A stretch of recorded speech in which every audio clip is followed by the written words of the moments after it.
How's it going, everyone? Welcome to the Monday night live stream. I want to give you all a second to make sure you share this out. Just a general Q&A tonight. Been a little busy, haven't had time to really even think about topics, so just a general Q&A. Whatever you all want to talk about, we will talk about. The listeners are driving the show tonight. I do want to say thanks to everyone who sent me messages over the last week, and realistically over the last 3 weeks. I haven't really responded to any of them, and I doubt I will, but I do read them. They do help, and I appreciate it a lot. I also want to say thank you to everyone who comes to these live streams because, I like them, and it's a nice break from... I want to say reality, but this is reality, so that doesn't really make sense. But anyways, Fish Tank Barn with a $5 super chat says, MC Hammer Pant Fund. If you get the pants, then you have to do the dance too.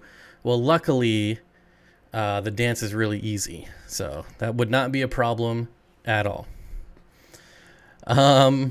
Nice song, yeah, the Roxettes. Anything 80s is good. So yeah.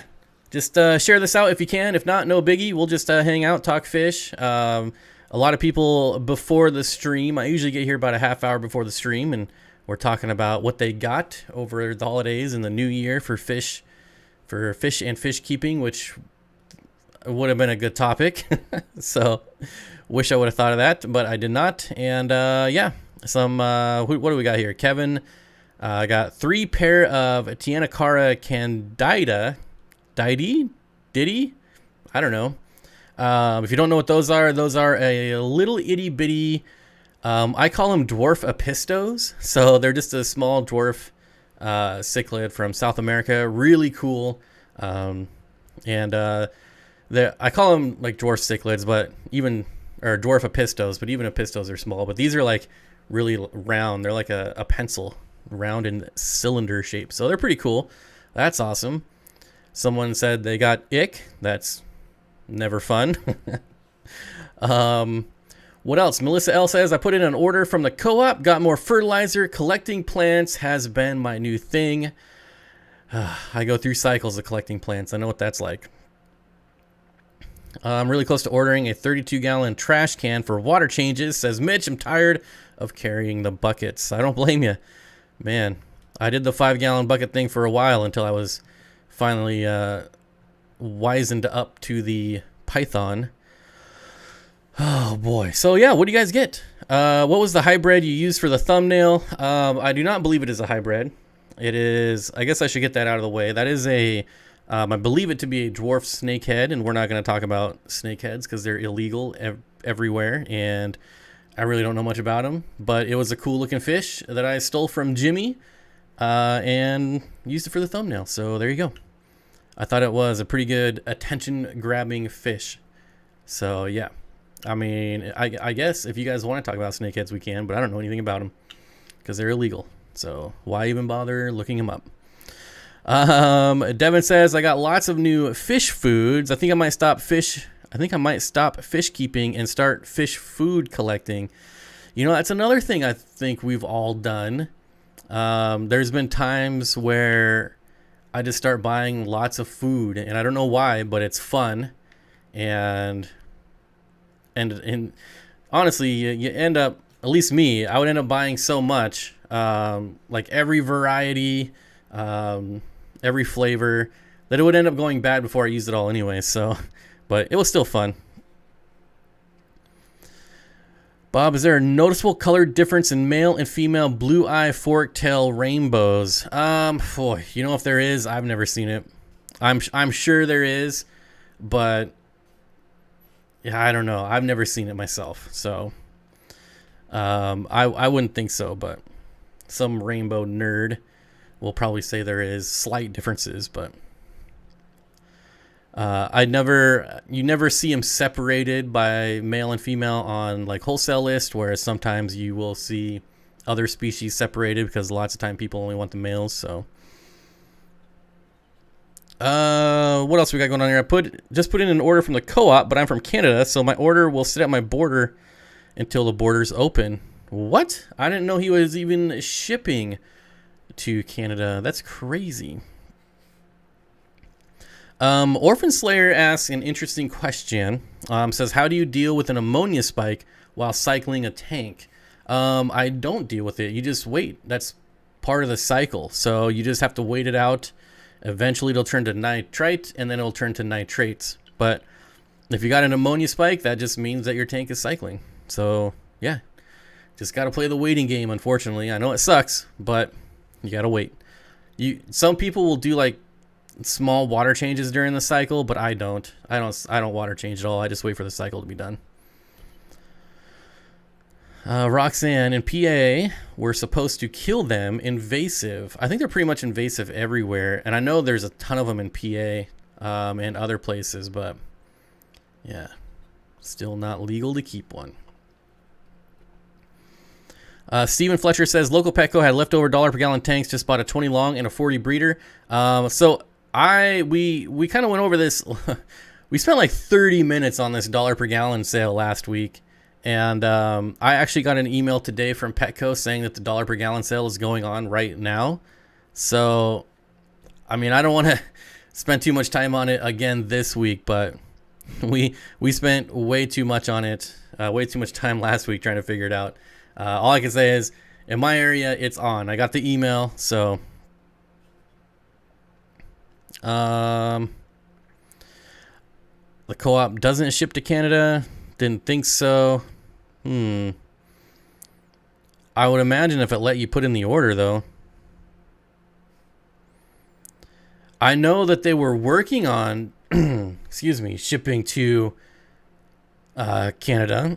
Maybe Candy can chime in. I mean, you're off the clock, but did you guys get that figured out? Are you shipping to Canada now? I could probably just find out, but Candy's right here, so maybe Candy will tell us. Stephen Fletcher says, I checked the websites and whatnot, like you did last week, and didn't see a sale or anything. Went in today to return some and saw them on sale. Yep. My face is extra bright today, so I didn't get new lights. I just repositioned the lights. So the lights used to be up here shining down. Now they're down here shining up to try to remove shadows. And I noticed that I'm also back in high def today, and I've changed no settings at all. Whereas last week I was not in high def, so I'm glad the computer decided to let me be in high def today. And apparently I did not turn off my ringer, so I'm sorry if you're hearing that. I'm turning it off right now. There we go. U.S. address, she will go across the border. All right. That makes sense. I don't know why it would sit at the border then. Oh, because the borders are closed. Duh. I haven't been getting much sleep lately, so the wheels, they be a turning, but they're just turning real slow. So it might take me a minute to figure it out. Brandon says, hi, Bob. Cool, down-to-earth guy, knowledgeable. Keep up the great work. Well, thank you, Brandon. I appreciate it. Oh, and then Addicted says, I have a U.S. border address. I live 40 minutes from the border. There you go. Bob's gone completely wireless, and as soon as he can find those wires, he'll be back to normal. Yeah. So I'm going to go way off topic right now. Way off topic. I don't know if y'all have seen or watched the 3rd episode of Cobra Kai, but one of the characters buys a laptop, the battery goes dead, and so he takes it back because he thinks it's defective. And the guy at the pawn store is like, well, did you charge it? And he's like, you said it was wireless. And coming from IT, I cannot tell you how real that scene was. Being in tech support, I did have to pay my dues. I did some low-level tech support for a while. And how many times, I can't tell you how many times I've heard that. Isn't it wireless? It's supposed to be wireless. And and I worked for Comcast, so of course it was internet troubleshooting. And we would send people a wireless modem, and they wouldn't plug it in. They would actually call us and say, "There's no lights on the modem." And I would say, "Did you plug it in?" And they said, "No, it's supposed to be wireless." So that's a real thing. So people might have thought that was a joke, but that is a real thing. And it's not even the worst of the questions that I would get being in IT support. So, whew, horrible. First help desk question: is it plugged in? Yeah. Oh my gosh. And see, this is what people don't realize. Like, when you call in to Comcast and there's or any ISP and there's like an hour-long wait, people get mad at Comcast or whoever your ISP is. They don't realize that we're dealing with people. Like, people are wasting our time with these questions, and that's why we can't answer your phone. It's ridiculous. But anyways, end rant. It's a really awesome show. It's very cheesy and awesome, and I highly recommend it. Hey Bob, what's your opinion on black ghost knives? I tend to stay away from all ghost knife fish just because of the size they get. Yeah, not really a fish for me. I think they're awesome, but yeah, you guys know me. I'm not much of like a big fish person. Like, the Mabu puffer is a big fish. Mine's a dwarf, but yeah, other than that, I don't really see keeping things that are like bigger than 8 inches, really. Just not for me. I'd rather see a 1-inch fish swimming like crazy all over the place than like a 15-inch that just stays in one spot and can barely turn around. You know, we've all seen those tanks. It's just not for me. If I ever was in a position to get like tens of thousands of gallons of tanks, then yeah, maybe. I binged season 3 already. Yep, me too. I was actually having a conversation with Corey and Jimmy, and I was like, "Oh, season 3 just came out. I'll see you guys tomorrow. I'll talk to you tomorrow." And that's what I did. I watched, and this is why I don't watch TV, because I'll just sit there and binge the whole thing. Ugh. Anyways, I did tech support in the 90s for in the 90s. That one must have been really rough. Howdy, Bob. Howdy, Bob. Know of any good advice on how to divide sand substrate, i.e. black sand with white sand, river running through it? You could just use rocks. A lot of people use rocks to divide them. Just the regular, like, river rock. River running through it. I'm confused about that part, though. Like, I'm not sure. Frillo's Aquatics with the $10 super chat says, Cobra Kai never dies. I hope you are having a better week, Bob. It gets better every day, my friend. Thank you, Eric. I appreciate it. It's a little weird that your logo is different and that your face is gone. It might take me a while to recognize it now. Zen Ginger says, I went through internet technologies and they always told us when you troubleshoot, you always ask, is it plugged in? And did you turn the power on? It seems a simple fix, but 20% of the issues, yep. Another common one was, my internet's not working. And now you'd say, okay, well, what's happening? What are you seeing on the screen? Are you getting any errors? And they would say, there's nothing on my screen. It's just black. It's blank. You gotta turn it on. And I actually had one lady argue with me. Like, no, there's no on-off button for the monitor. It just turns on and off with the computer.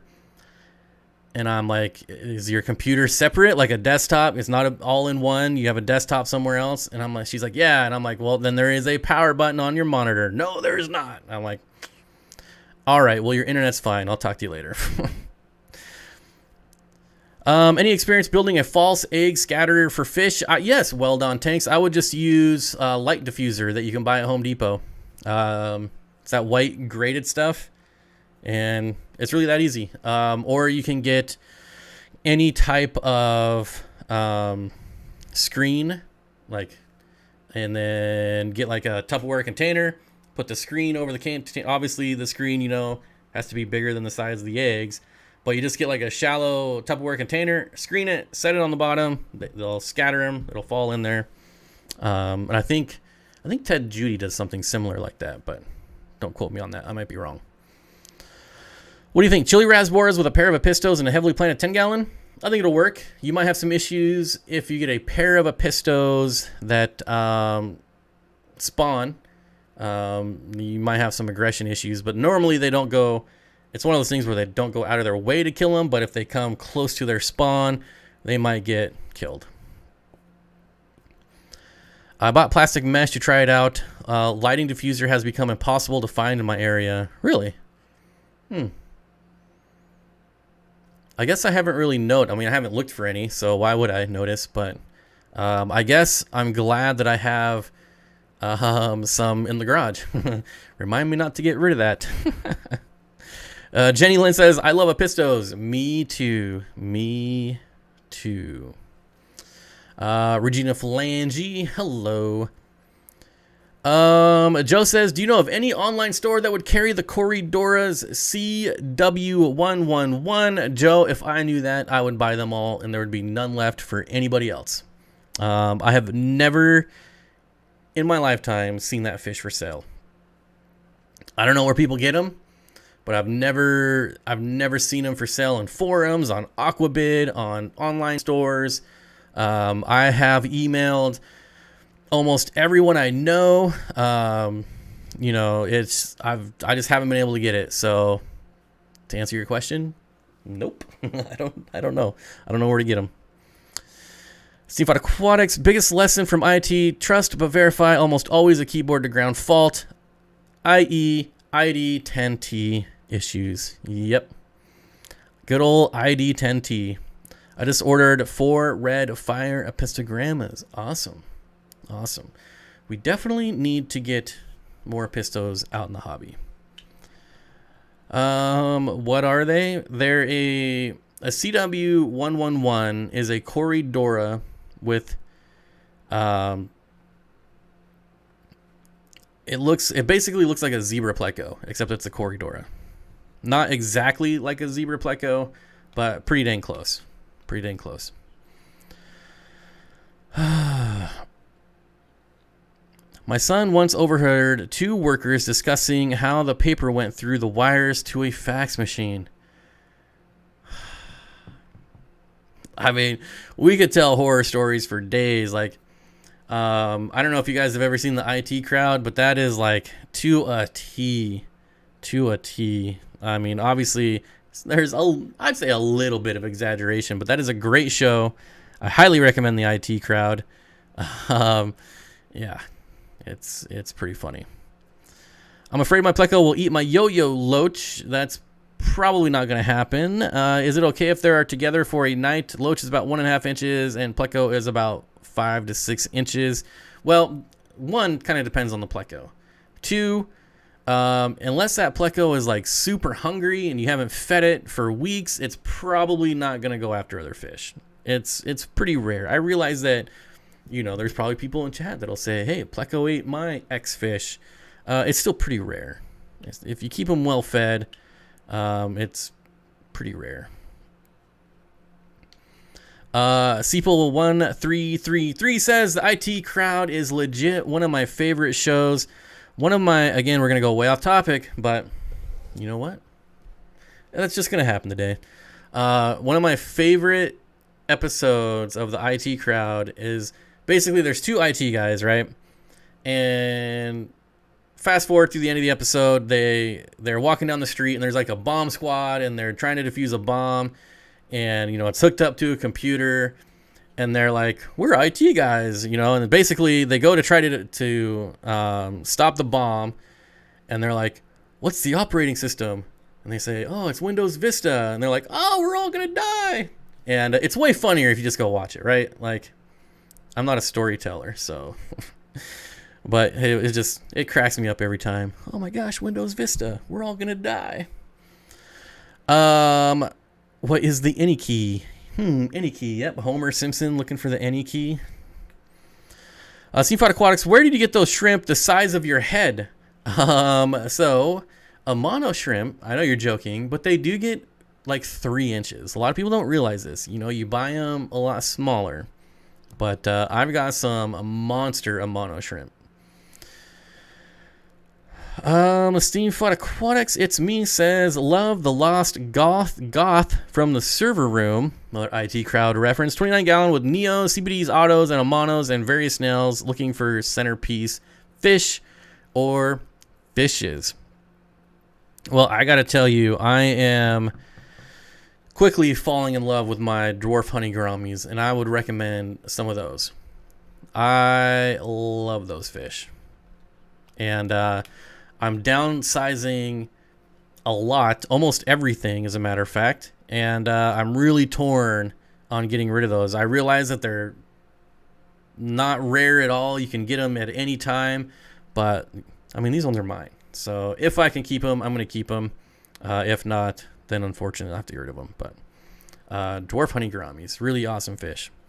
They're now in. I've now finally moved them out of their 20-gallon quarantine tank because I took the tank down, and they're now in a 125, and it's pretty awesome.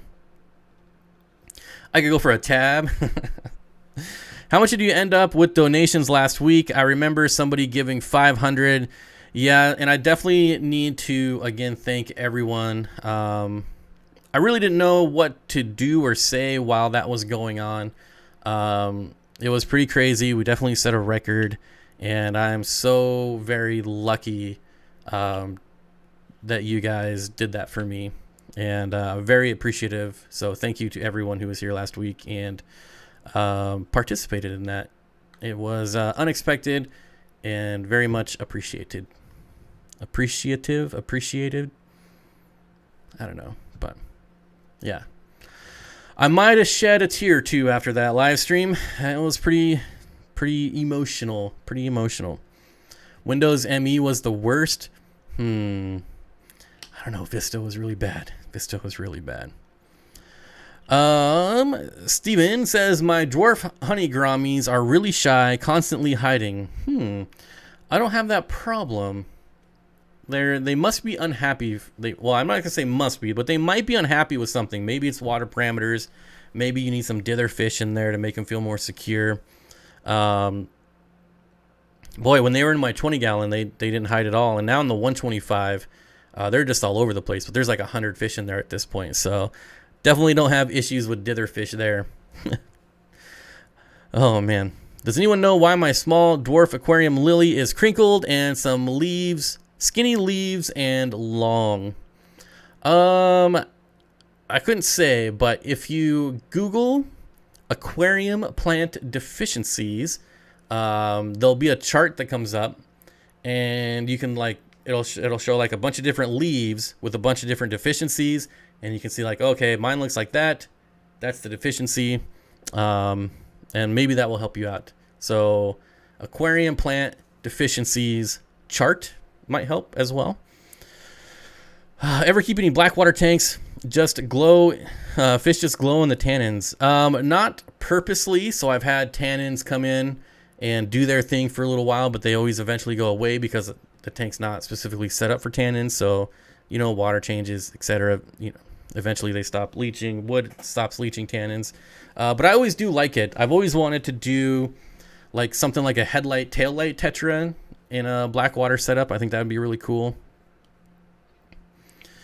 Steven says they are afraid of me. Mostly they are out and about when I'm not in the room. Well, stop being a big bully. Maybe they'll come out more.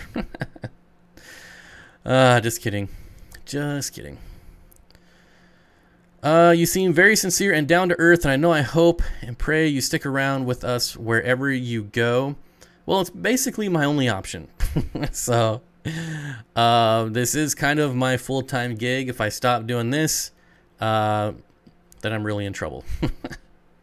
Yeah, so we'll see. I haven't had much luck in finding anywhere that will take some dude with hundreds of fish tanks and 3 large dogs. So we'll see. Thoughts on white cloud minnows? Well, I think they're awesome, and I have longfin white cloud minnows from Tiffany White, who's a member of the channel, and they're super awesome. Everyone who keeps them says they're underrated. I agree. Looking for the longfin variety, but they are tough to find. Well, if I'm able to open up, I'm trying to breed them. And, of course, at this point, I mean, it's probably not going to be till the spring until I can open my website back up. But we'll see. I do have some now. I'm hoping to keep them. And if I do, I'll definitely be breeding them and have them available. However, I think Tiffany White may or may not have a store on GetGills. So getgills.com. And you might want to look there. I think she sells them on there, but I could be wrong. But I'm pretty sure. Maybe. She might be here. She might not be. She might answer later after the stream is over. I don't know. Farm Fish and Freedom says, I'm breeding longfin white clouds by the dozen. By the dozen. Kevin Rosenberg says, I have golden white clouds in a 20 long. They are awesome. Yep. Trish KCMO says, trailer at Corey's with a large shed. I mean, I did joke and tell Corey that I was going to sell everything I own and buy an RV. And he's like, well, when you're in town, you can park it here. I got trailer hookups or whatever. I think it would be really cool. I just don't think it's going to be very feasible with 3 dogs to just drive around the country for a year. And yeah, that would take a pretty big RV. And I think the dogs would be pretty miserable driving like 8 hours a day.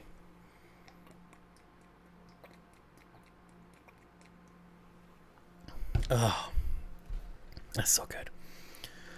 Oh, see, there's Tiffany White right there. Says, I have a store on GetGills, but I'm not shipping fish for a little while. Yeah, but at least it's somewhere to look. So, man, there's a lot of people shipping fish right now that I feel like probably should not be shipping fish. And not because I think they're bad at it, but because I think USPS is really bad at shipping right now. And yeah, you won't find me shipping fish. Like, even if I didn't have to move, I would not ship fish anytime soon, because the last week I shipped fish, over half of them I had to refund. And if I had to do that every week, I mean, I'd be bankrupt pretty quick. But I realize some people are not shipping USPS and they're doing FedEx overnight, which is fine. FedEx overnight is still a really good service, generally. I don't have a way to do FedEx overnight cheaply, and yeah, not a lot of people are going to pay like $60 for overnight shipping. Maybe I'm wrong, and I'm just a terrible businessman. I don't know. It could be true. Maybe people would pay that much. Farm Fish and Freedom says, I might ship in the future, just supplying local fish stores at the moment. And I think that's so much easier. I'm not even going to say if, when I rebuild my fish room, I'm actually going to focus on different species other than rainbow fish to breed. And I'm going to breed... Well, I'm not going to say what I'm going to breed yet, but it's not going to be rainbow fish. I'll have a few species of rainbow fish. I've got some rare species that I'll keep and I'll breed. But it's not going to be the focus of the new fish room. The fish room is going to be something else. And when I get that built, you guys will find out what it's going to be. Jenny says, USPS is, I won't ship anything for my crafty business right now. They lost too much stuff over Christmas. Yep. And, yeah. I mean, that's just the way it is right now. Just paid $65 for shipping a fish. Yeah. Oh, I would pay that much for sure. For sure. I've paid almost $200 for shipping, for like 2-hour shipping through Southwest from the East Coast. It was expensive. Herp Diversity says, wow, less rainbows. Definitely the last thing I expected to hear. I feel like this whole situation and that I'm in, it's just a good chance to kind of reset and start over with different, just differently, and in every area, including fish. It's not very often that people can just get like just an entire reset So yeah, I think I'm gonna do that with fish as well. I mean, obviously it's you know, it's just breeding fish, right? But among other things, that's gonna be one of the things that I'm going to probably do a little differently. And it's gonna be awesome. It's gonna be awesome. But yes, definitely less rainbows, and yeah, we'll just have to wait and see. Hey Bob, how do you tell false rummy nose tetra females and males apart? All right, so I might be incorrect, but I don't know what a false rummy nose tetra or false rummy nose rasbora.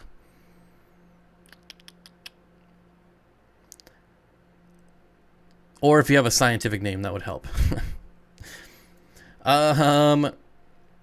Import fees, a couple $100. Import fees are, yeah, I mean, shipping is to pay for shipping on importing is insanely expensive, not just the import fees. It's good to change things up. I think so. It'll be fun. 125, Jay Johnson says, 125 gallon planted, thinking about restocking. What puffers can be kept in groups? The Amazon puffer and the Congo spotted puffer would be great. I mean, you could do pea puffers in groups too, but those things can be pretty crazy. Even though they're small, they can still wreak havoc. But yeah, I would say safely, if you're doing community, Amazon, or if you're a millionaire, you can buy a group of Congo spotted puffers. Curtis says, rummy nose rasboras are so cool. I agree. Definitely agree. I brought them in once, sold them all once, and never bought them again. For me to get rummy nose rasboras, I had to have my supplier special order them from their exporter. So it was some extra costs in that and extra risks. And it turned out pretty even. So I didn't make any money, but I didn't lose any money. And it was neat to bring in a fish that you don't see all the time. False rummy nose tetras, definitely. You want me to be honest? I don't even know that I've ever heard of that fish. So I'm going to Google it. Guess I'll have to Google it. Let's take a look. False rummy nose tetra. Sexing. Females tend to have a plumper body shape than males, but can be difficult to sex. There you go. Yeah, I have never looked into this fish ever. Interesting. Did you know silk aquarium plants often look more natural than plastic ones? Did you know, even though many fish appreciate the presence of live plants, silk plants may be a great addition too? I think this website sells silk plants. Going out on a limb and just gonna guess. But anyways, I guess the answer to your question would be like, no, I don't know how to tell the males and males and females apart. What the heck is that fish in the thumbnail? It is a snakehead, and I specifically chose it just to grab your attention, and it looks like it worked. Pea puffers are baby sharks in disguise. I definitely agree. What did I do? I'm doing too much clicking. Okay. Silk the Shocker. Yeah, that guy. He didn't stick around very long, did he?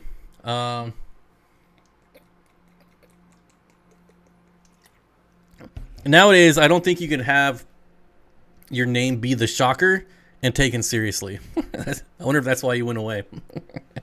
Well, Andy wasn't very talented, so I think he might have made like one good song, maybe. Is it possible to breed pea puffers? Is it possible? Yes. Is it extremely difficult? Yes. Multi-Hijacker says, thanks for trying, Bob. Yeah, I bought them at my local Petco. Petco, thinking they were rummy nose tetras. That's weird. That's a really weird fish for Petco to have. I feel like that's a bit out there for a Petco. Can I please illegally import us? You know the dwarf snakehead is only like $2 on the import lists. Oh, man, they're so cheap. So cheap. What the heck is a silk the shocker? Don't even bother wasting time Googling it. He's a terrible rapper. He's well, I don't know if have you ever heard of Master P, the rapper? It's his brother. Silk the Shocker. Man, what is going on here? Silk the Shocker is Master P's brother. How would I acclimate and release pea puffers? The same way I do with all fish, and that is plop and drop. Well, no. Temperature acclimate, and then plop and drop. That's how I do it with anything. How many black neons can you put in a heavily planted 10-gallon with a betta? So the thing about black neons is they actually get pretty big. Like over an inch, pretty big bodied. I think, man,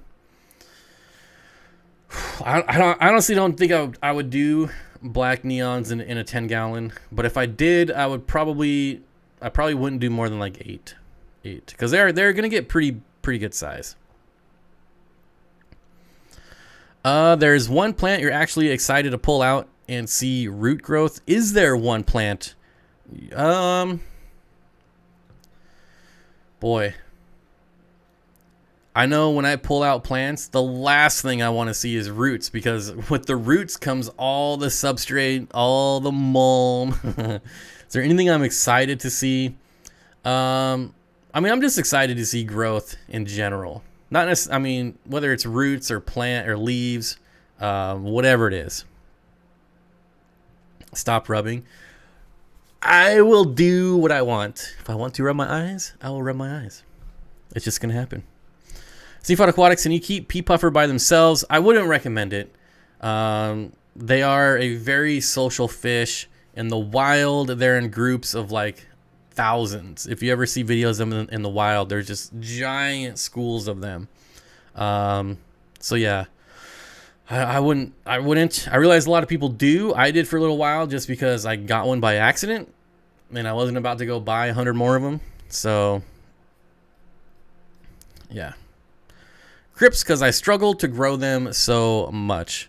For me, crypts is all about, I get excited when I see the submersed grown leaves pop up. Okay, rub your eyes. No, I don't want to now. Oh, never mind. I was wrong. All right. I don't know what you were wrong about, but monster roots on tiger lilies. How do you, I don't even know. Like, are people actually looking for roots? Like, are you pulling up your plants looking for roots? See, I do it the opposite way. I look for new leaves or spreading, you know. I think a fun tank would be a heavily planted 75 with like 100 pea puffers. I think so too, branded guy. I don't know if this was last week we talked about it, but we talked about a guy. Apparently there's a guy out there with a really huge tank with a Mabu puffer and like hundreds of pea puffers. And I've always wanted to try that. My local Petco fish guy watches you and Corey all the time, so he usually orders some of the more exotic fish, which is a plus for me since Petco's is all I have. So yeah, I went into my Petco. This is probably like a year and a half, a long time ago, and they actually printed out their list for me, and the stuff that they have access to is pretty incredible. Like, I mean, just the Plecos. Now, when I was talking to them, they said most of the time they order the rare or exotic stuff, they never come in. So it's not an updated list. It's just a list, unfortunately. So it's still pretty awesome, though. Still pretty awesome. I got my crypt from Aquarium Co-op, and it came fully converted, and it's growing like gangbusters. That is one of the advantages of buying from the co-op. How many people bought new tank fish and plants with six? Wait a minute. Did people actually get $600? Because I didn't get any money. I thought that wasn't a thing. I never got any money. Last I knew, Petco orders from Live Aquarium and at one point were the same company. So Petco's order from, so like a Petco on the East Coast doesn't order from the same Petco as my Petco on the West Coast. My Petco gets them from a company in California. And same with my local PetSmart. They probably go through the same company. But I asked him, because a lot of the big fish farms are in Florida, and I asked him what farm, and it was some farm in California that I've never even heard of before. So, yeah. You got your $600 on, man.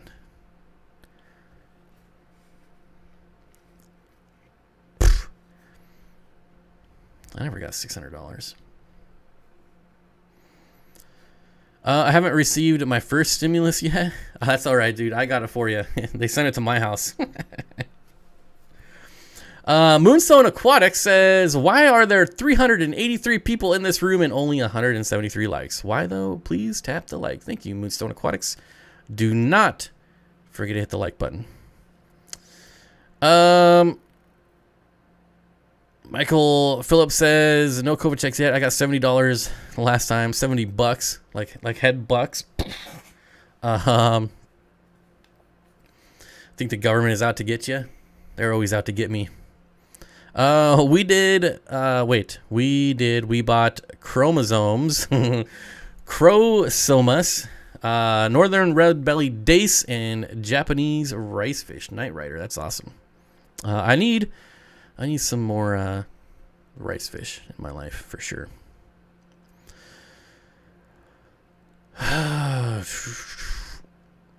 Is Susie here? I have not seen Susie here. Oh, right there. Q Aquatics. John got money, but I didn't. Well, I guess some of us got money and some of us didn't. Dave says, I got free money too. Gonna blow it on a new tank. Now it's definitely not free. It is not free. Oh, man. I would love to know all the fish breeders here in California. It would be fun to visit, like breeders or importers, wholesalers. Breeders for sure.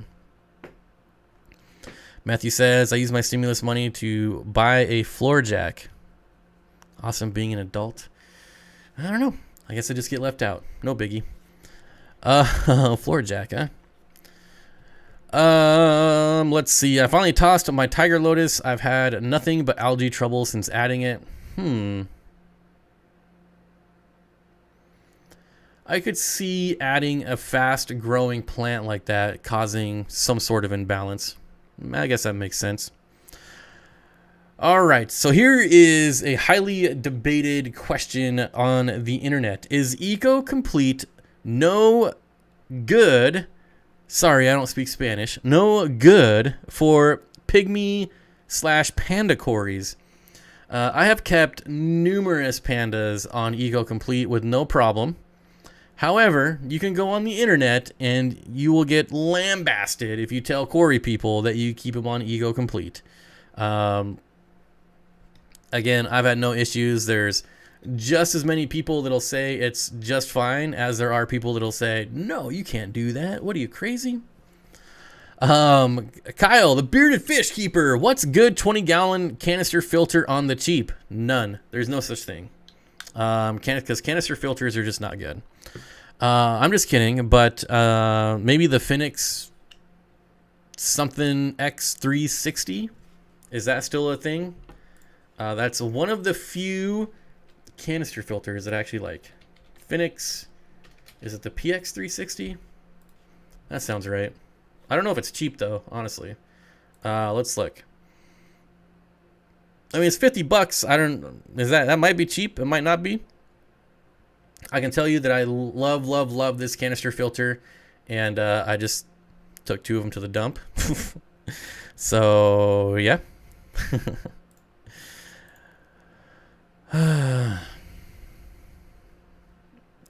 I don't qualify. Well, I'd tell you one thing. I definitely don't qualify because I made too much. My pygmy cories on... Oh, Steven says, I have pygmy cories on freaking fluorite red. I'm not a fan of fluorite, but, again, no problems, right? No problems. Deborah Lewis says, sorry, feeding fish, forgot the like button, just subscribed tonight. Well, welcome to the channel, Deborah. I appreciate it, and thanks for subscribing and hitting the thumbs up button. That helps a lot. Corey's DIY bucket canister. So I think that might be a little overkill for a 20 gallon, but I don't know.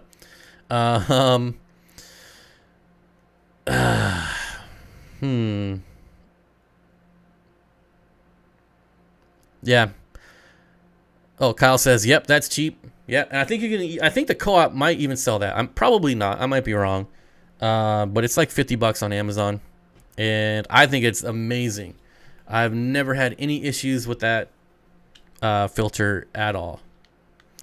I like the Sun-Suns myself. I have a. This is from Curtis.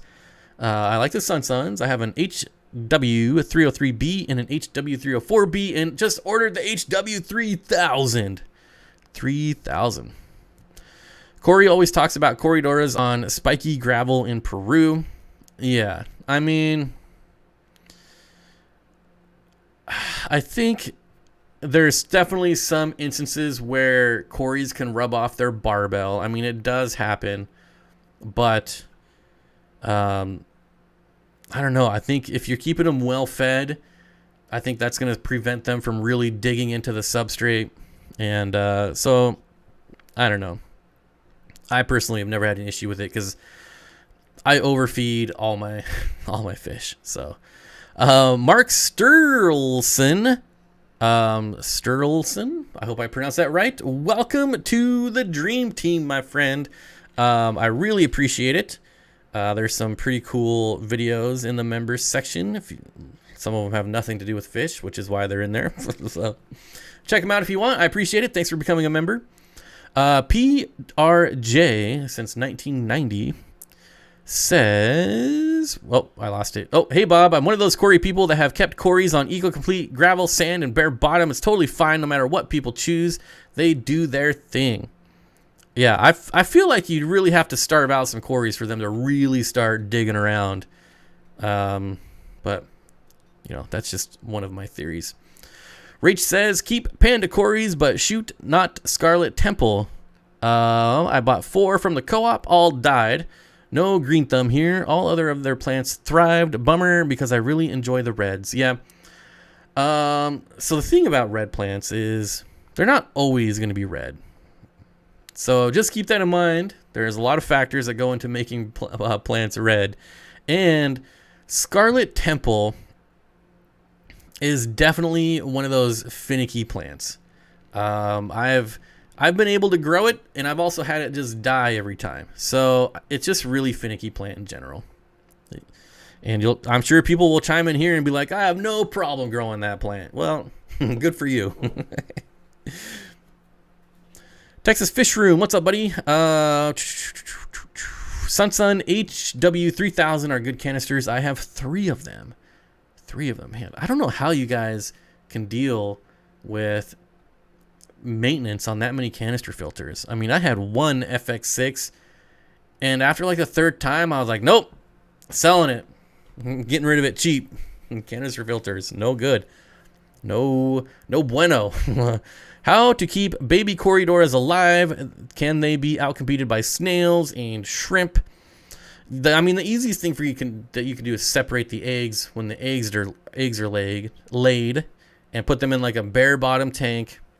Feed them rapashi, things like that, and honestly, they're pretty easy. But if you have a lot of snails in there, then yeah, they will get outcompeted. So I would $10 gallon sales going on right now. Pick up a 10-gallon tank. Just scrape the eggs off, put them in there, and let them hatch out in there. It's me says, I have string algae going crazy in a 29, neons, autos, CBDs. I think SAEs will get too big. More neorites. I have 1. Honestly, more water changes, less food.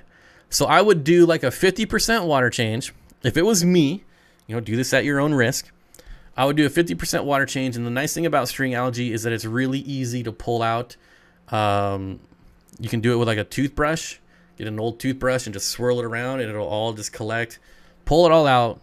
Do your 50% water change. Feed less, and maybe after a week you do a 25% water change, or whatever your normal schedule is. Just do it a little bit more. But that kind of algae is usually from overfeeding, so maybe just feed a little bit less. Jimmy Gimble says, easy to take care of canister filters when you don't have 100 tanks to deal with, like Bob and Corey. Well, I guess, I mean, if you only have, maybe you only have like 4 tanks and they're all on canisters, even then though, that's like a whole day. People are going to be like, oh no, it only takes like 20 minutes. But let's be realistic. Tank maintenance is going to take more than 20 minutes. How can you prevent snails from outcompeting cherry shrimp for food? Well, less snails. What you do is you get yourself some cucumber, you throw it in the bottom, you let all the snails gather around it, and then you just pull out the cucumber. If there's any shrimp on it, they'll jump off while you're pulling it out. Most of the snails, if you do it right, they'll stay on that piece of cucumber, and whatever you want to do with that after you pull it out is up to you. Easy to take care of. Oh, I have 2 canister filters for over a year. I think I have cleaned them once. Well, see, that's one way to do it, is just not do it. I had that one canister filter on a 40 breeder that I never cleaned for like 3 years or something. I don't know. But there was, and the reason being is because I had like a hang-on back filter and I cleaned that one out. But the canister filter, I was just like, it's more for water flow than anything. I make my tank maintenance take longer than it should. It's relaxing to me. Well, there you go. That's the secret. That's the secret. Venezuelan Corys. Thoughts, Bob? My thoughts on Corys, no matter the type, is to just get them. Always. You always need more Corydoras in your life. Always. Yeah. More Corys. Always. Malta Hijacker says, hey Bob, I have these bright green spots on the glass. Green spot algae. Very, very fun. I've tried scrubbing it off, but it won't come off. What is it? It is green spot algae. And I don't remember offhand, but it's either caused by too many phosphates or what's the other one? Starts with a P. I'm drawing a blank. Anyways, you really have to use like a razor blade to get it off. And I don't think it's phosphate. It's something else. Someone will say. No need for a snail trap. Just use zucchini and cucumbers. I agree. I mean, snail traps are cool, but that works also. Farms, Fish, and Freedom says, yes. Well, says razor blades will take care of it. Yeah, it's nasty algae, man. I'm telling you, nasty in the terms of trying to get it off your glass. But yeah, just look up green spot algae, and that'll potassium. That's it, potassium. I don't know why I forget bananas. Potassium, bananas. Potassium. I think it's too much potassium. Night Rider says, I love cyanobacteria. Well, you might be alone on that one. Yeah, I have a 40-gallon with 4 flag acara, 2 electric blue acaras, 1 angelfish, 2 corys, and a bristle-nosed pleco. 4 flag acaras, 2 electric blue, 1 angelfish, 2 corys. I would say you might want to get a few more corys if you can. They're pretty social fish. They love to be in groups, and yeah, maybe get a couple more if you can. PRJ since 1990 says, speaking of more corys, what would be your recommendation for another cory species I could keep and breed when I have bronze, albino, panda, and sturby? I really would like something that looks different. Have you ever tried habrosis? They're a pygmy cory. I did have them in my last video, so if you check out my Sunday video, you'll see them. I think they're pretty cool. They're really, really popular. A lot of people are really going into like the smaller dwarf species of corys, so maybe check those out. And they sell well, so it'd be a good one to breed. Paul says pygmy corys would be good for a 10-gallon. Answering a question apparently, and I agree. Pygmy corys are awesome. Jason Von Arks, welcome to the dream team. Again, Some pretty cool videos if you want to check them out in the members only section. But some of them are not fish related. Good to know. I think I'll drop my weekly easy green dosage a little bit, 1 squirt instead of 2, and razor blade it off, of course. Or you could add more plants. Emily M says, my habrosis just spawned my first fry. That is super awesome. I'm telling you, you cannot go wrong breeding habrosis. To be honest, they're pretty cheap, but they're still really awesome.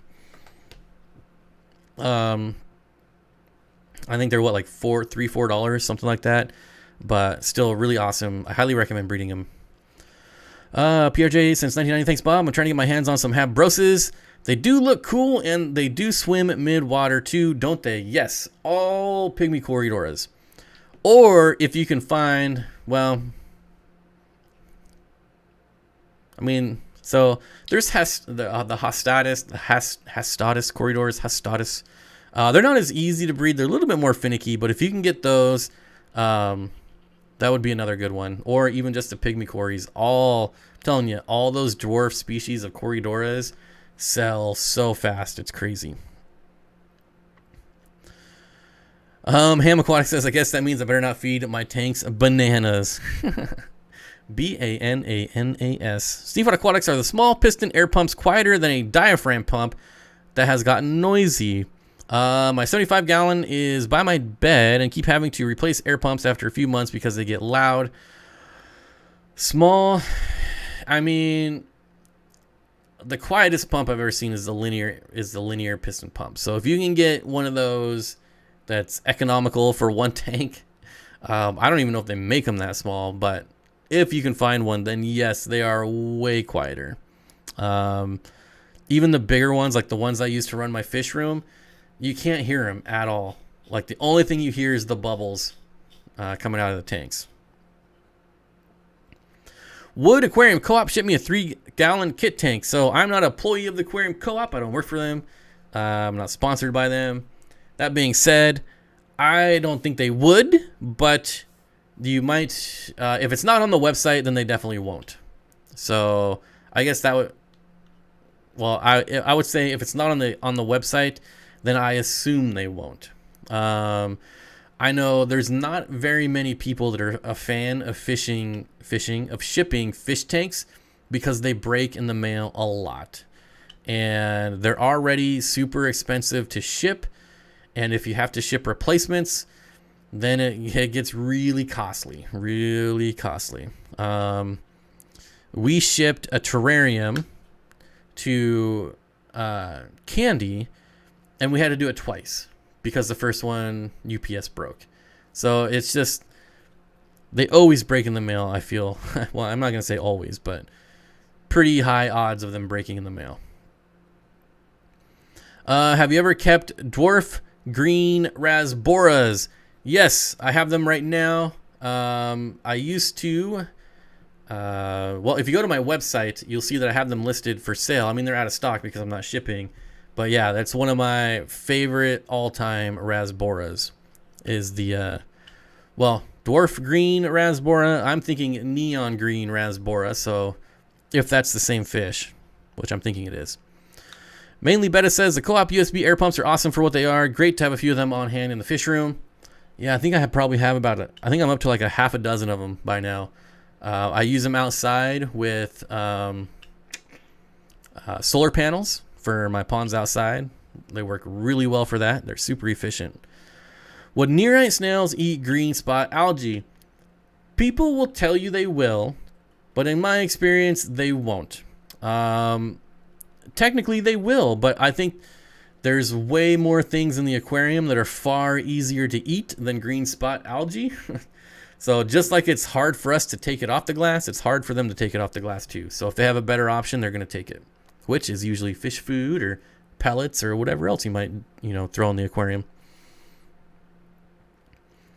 Farm Fish and Freedom says that 3-gallon is awesome. It is pretty neat. I'm assuming everyone watched, everyone who's talking about it must have watched Aquarium Co-op's video yesterday.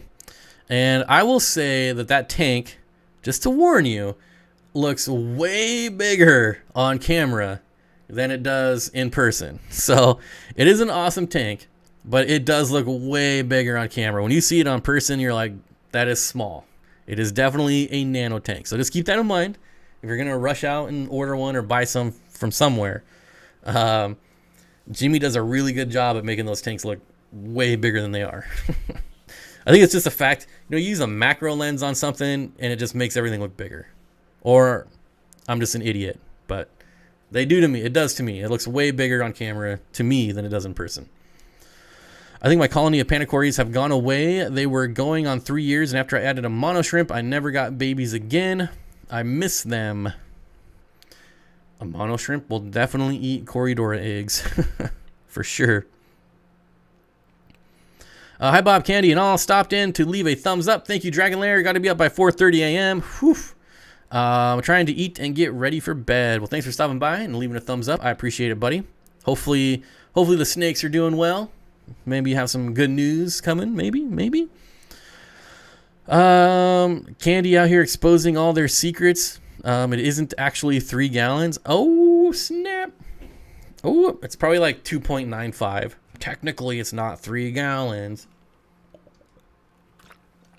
Disclaimer, that was not my Candy impression. That was just me being an idiot.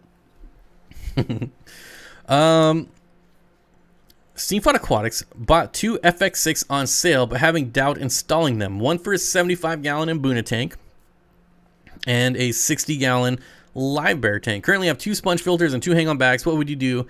Keep it or? Well, I think everyone already knows my answer, and I would not set up canister filters. FX6 are awesome. They are. It is a really good filter for a canister filter, but I prefer the ease of maintenance on sponge, hang on back, and water changes over a canister filter. Like, it's just me. It's personal preference. Maybe what you could do is maybe just set one up. I would set one up on the Mbuna tank and see how you like it. If you like it, then maybe set the other one up. If you bought them on sale on Black Friday when they were like $150, that's a pretty good deal. Definitely a pretty good deal. And maybe just try one out and see how you like it. If you don't like it, take it back down and return it. If you bought it at Petco, they'll pretty much take anything on return. Just make it look new. They don't actually open the box, so just make the box look new. Are there mag floats? Are the mag floats worth it? I've been using magic erasers, but I think about something drier. So I will say that they're pretty cool with the exception of green spot algae. They will not get off green spot algae. Even if you buy the razor attachment, in my experience, even the razor attachment is not strong enough to get off green spot algae. Maybe it's worked for some people, but it's never worked for me. Any other kind of algae, though, it's super amazing. Way easier than the dry erasers. Way easier. Regina Phalange with the $5 super chat.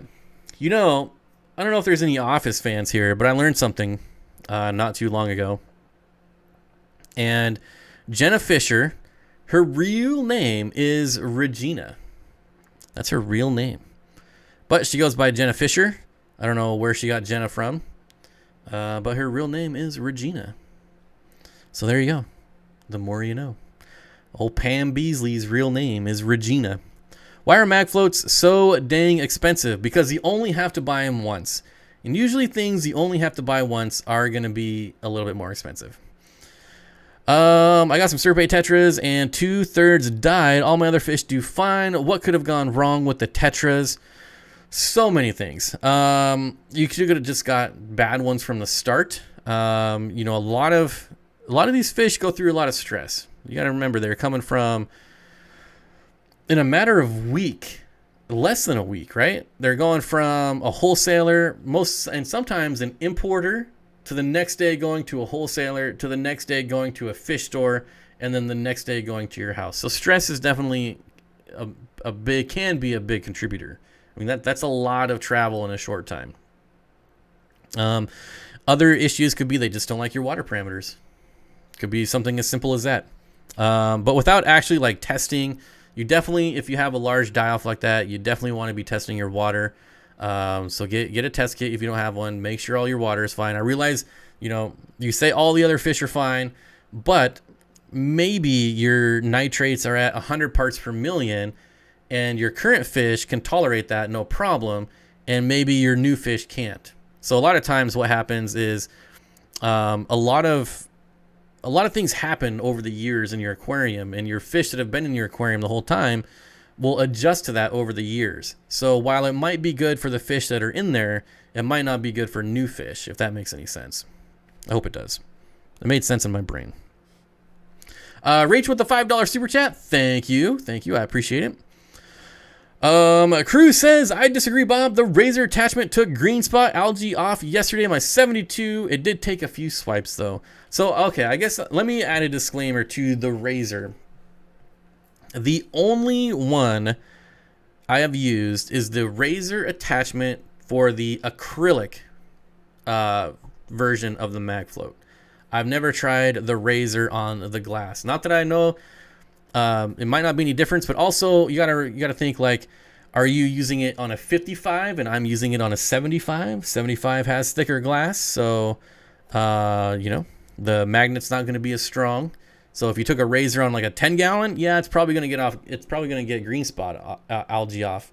But if you take a razor on a 125, I realize there are different size magnets and everything, but I just don't think it's going to be as strong. So a few things to think about. Any thoughts on anoxic filters? I'm experimenting with Fluval Marineland Hang-On Breeder Box as an anoxic filter. I like that it uses air rather than electricity to run. I know that I'm not pronouncing that right, but still. It's nothing that I've tried, so I really don't have any experience in it. I think it's a cool idea, but again, I've never tried it, so I don't know. I don't want to be like, oh yeah, it's awesome, or it sucks, because I don't know. I've never tried it. But I do think it would be a fun experiment, and that's one of the great things about this hobby is you can experiment like that. So you will have to come back and let us know how it went. Let's see. I have a mini fish room in my basement with 12 tanks. How worried should I be about humidity damage? Very worried.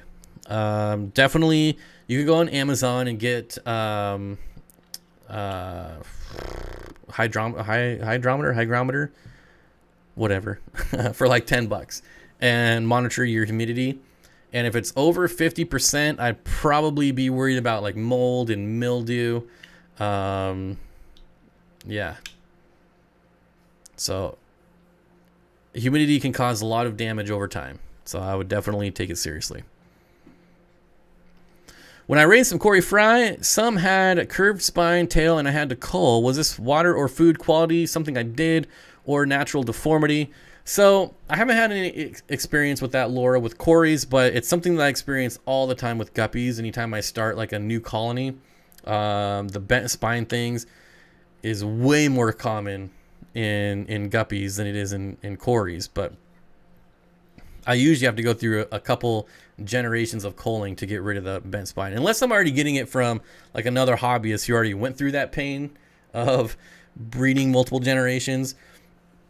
But like if I get something new from like a wholesaler or an importer, then yeah, I'll get the bent spines for a couple generations, and that just may be what you're going through as well. Dehumidifiers are not that expensive. Well, I mean, I spent $200 for my dehumidifier, and it cost me about $20 to $30 a month in electricity. So that can add up over time. But a lot of that is my fault too, and not all my tanks have tops on them. So bad Bob. Put tops on your tanks. I got this multi-tool stick for cleaning tanks, and it came with a razor attachment. It's made by Higer, spelling error probably. I used to have one of those too, probably a different company. I just bought like whatever the cheapest one was on Amazon, and even that wouldn't get off a green spot algae because the thing was like 2 feet long, and it had like the plastic was like a pen, and so it would just bend. Like I couldn't press, like I actually had to grab onto the razor, the other end, and scrape it that way. So yeah, even that didn't work. Bob, do you help out with any of Corey's crazy plant experiments and other stuff. No, I got my own problems to deal with. Got my own problems. Hey, we got over 400 people here. That's awesome. I have not been monitoring. Thank you. I appreciate everyone showing up. Hey, here in Florida, the humidity is like 90% all the time, maybe 75% inside. I guess there's definitely some location issues. Like when a house is, I'm in Washington, so when they build a house here, they're not really building it with concerns about humidity. I'm sure they take into that. I'm sure there's something that they're doing in Florida. I know there's like special paint that they use in like bathrooms. Maybe your whole house is getting painted in that kind of paint. I don't know. I'm not a builder. What do I know? Hygrometer. That's how you really spell Hyger. Hyger messaged me like a month ago and I never responded. I didn't see the message. So, yeah. So when I tell you that I haven't been checking my messages, yeah. Poor Hyger. I snubbed him. Nothing personal. Nothing personal. I just didn't see your message. If I have green spot algae on crypts, do I need to cut them back? Or is there anything I can do and will the algae subside? Well, the algae will subside if you correct what's causing the algae. Crypts and anubias is tough because they're such slow growing plants that if you get green spot algae on the leaves, honestly, I just leave it. Because I'd rather have the leaf with the green spot algae than cut the leaf off and have nothing. But that's just me. Air conditioning removes humidity. There's also those crazy heaters that do it too, right? I don't know why they're crazy, but they are to me. I would like a Valison area to shade my half of my 125. Any pro tips? The only thing I can tell you with Val is if you can get it locally from like another aquarist, do it locally. When I buy Jungle Val, I go through like 3 or 4 months, sometimes longer, of it just not growing at all. It dies back. It takes forever to adjust to my water. So, that's true for any plant. If you have a local source for plant, you're going to have the best success from buying it from a local aquarist. But especially Jungle Val. Michael Phillips says, I'm running infrared heating in my fish room in my basement, and my humidity is 20%. Constantly getting static shock. Oh man, that'd be fun. That'd be real fun. Val is the worst ever. Yeah, it can definitely be a pain. Yeah, it can definitely be a pain. Corkscrew Val looks amazing. I mean, I think all Val looks amazing. It's one of my favorite plants, but it's also a giant pain in the derriere. Moonstone Aquatics says, really, mine grows like mad, but it comes from Corey, same area. Yeah, his are probably adjusted to our water. I wish I could keep Corkscrew Val alive. I don't know why, but it hates my water. We all have those plants. We all do. New Zealand, the humidity is like permanently 80%. Well, yeah, but like I said, they're probably building houses to, like, knowing that, right? Like I said, here, we build houses to withstand earthquakes. Probably not doing that in Florida. In Florida, you're probably building houses to withstand hurricanes and humidity, right? Here, it's earthquakes and rain. Earthquakes and rain. It rains a lot, but it's not ever really warm enough to get humid here.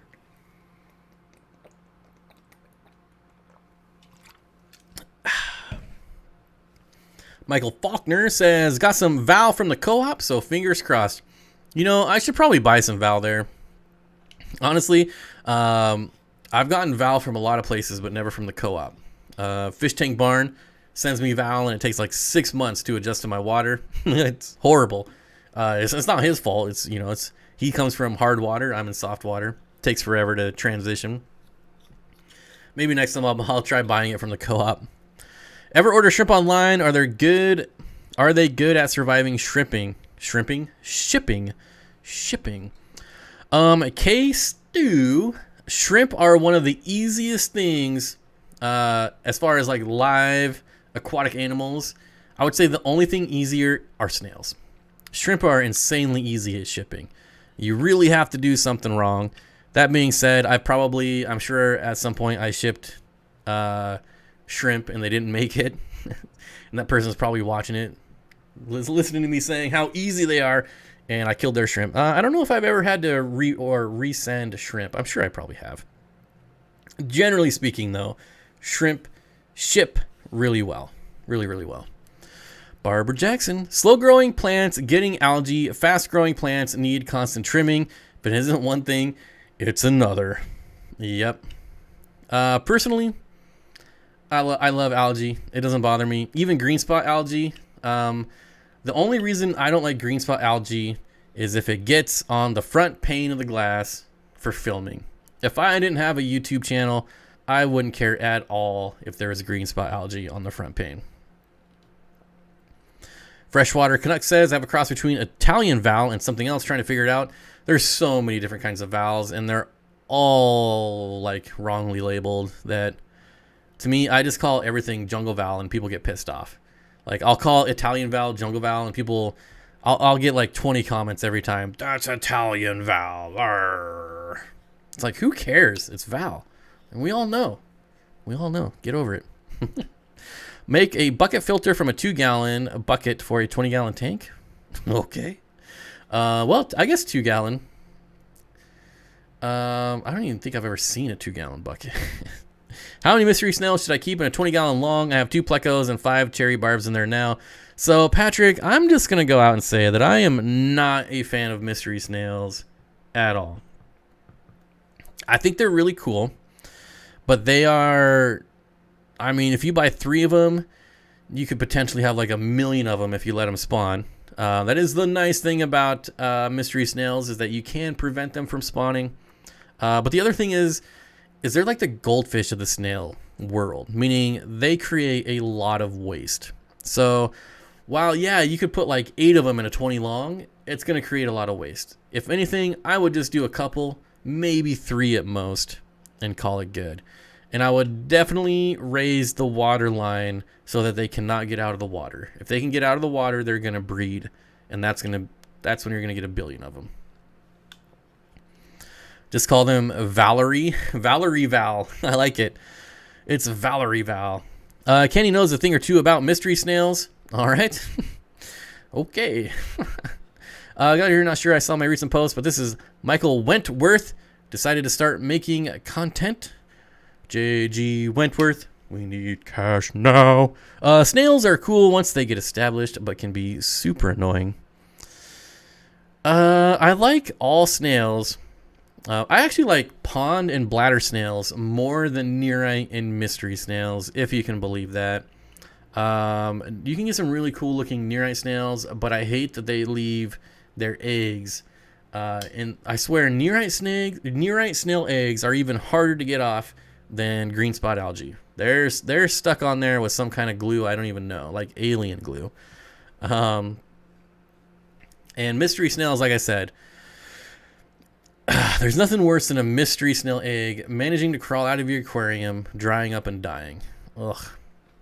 But anyways, pond snails, bladder snails, I love them. My favorite snails. Do you think a 3-inch Siamese algae eater would eat cherry shrimp and mess with pygmy cories? I think eventually it would be.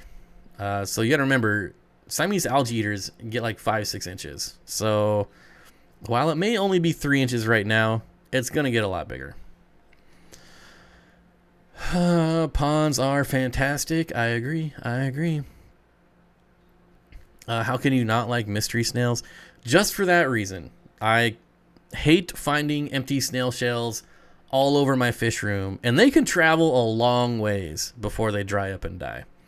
So yeah. And I know, just put a top on them, make sure they can't climb out. Well, not all my tanks are built that way, so there you go. I like I said, I think they're awesome. I mean, they're fun, they're easy to breed, but in my current setup, they're just not for me. Nearite eggs are concrete? Yeah, for sure. Yep. I remember the very first time dealing with nearite and seeing their eggs in like a perfectly straight line all over the rocks. I'm like, what in the heck is that? I had no idea what it was. And I had to spend like hours on the internet. This is back when the internet was just becoming the internet. And man, it took me forever to figure out what that was. Are ram's horn snail eggs supposed to be hard to get off the glass? They shouldn't be. They're kind of gooey. So, but yeah, they should come off pretty easily. Casper mattress ad not related. Just wanted to say hi and keep up the great job. Chris, thank you, my friend. Good to see you. Hope things are going well, a little bit down south of me. Speaking of crawling out and dying, I have no CPOs left because of this. That'll teach you. That'll teach you. Would like some Apistos in my 40 long. Best place to source them. Really like those double reds. I wish I could tell you. I don't have a good source for Apistos. Either retail or wholesale. Maybe, let me check this site first before I say.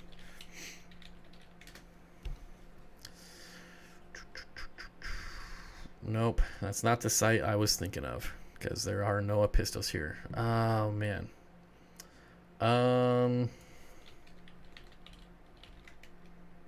Nope. Yeah, I don't know. Maybe just watch Aquabid or Get Gills. Have Neos that will eat the Nearite eggs as they lay them. I have Neos that will eat the Nearite eggs as they lay them. Crazy. Huh. So you basically have like one laying eggs and then another in tow behind it, just scooping them up, gobbling them down. Multi-Hijacker says, are mystery snails good for puffers? Yes. And if I was smart, I would be breeding mystery snails left and right for my Mabu puffer, but I'm not smart. Jenny Lynn says, I usually get Apistos from my fish club. Yeah, maybe the Wet Spot Tropical Fish in Portland, Oregon sometimes has a good selection of Apistos. I have Neos. Oh, I already read that one. Has anyone ever heard of Blue Panac Plecos? Just ordered a group. K-Stew. Blue Panac Plecos are amazing. They are L239 is their L number, in case you didn't know that. They have, it's like a really, really dark blue, like almost black color to them. So like in the right light, that blue sheen looks really good. They stay really small, but they get like, they're bigger bodied, but still pretty small, like 4 inches. Really hardy, just a super awesome Pleco. I think you're going to love them a lot. Michael Faulkner with the $10 super chat. Thanks, Bob. Much appreciated. Good vibes only. Thank you, my friend. I appreciate it as well. Yeah, L239. I've been trying to get a hold of that Pleco for a long time. A long time. And when I say trying to get a hold of it, it means I've been trying to find it at wholesale because I'm really cheap and I hate paying retail. So I'm very, very stubborn when it comes to paying retail for fish. I'm telling you, once you pay wholesale for fish, you never want to pay retail ever again. Ever. Bob, you're a wise man. Thank you. About some things, and about the L239, I'm definitely, because I've kept it before, so I know. And the other thing, definitely keep wood. It is a Panac, so they're gonna love to eat wood. What else we got going on here? My kid's GoldenEye cichlid devours Nearite. Oh, Nearite eggs. All right. You're speaking emoji to me. I'm a little old for emojis. It takes me a minute to figure it out. Can I keep bristlenose plecos with my shrimp? Absolutely, Maria. Bristlenose plecos, while they are omnivore, they definitely prefer herbivore side of the spectrum. So just keep them well fed. I've always bred shrimp in the same tanks that I'm breeding bristlenose plecos.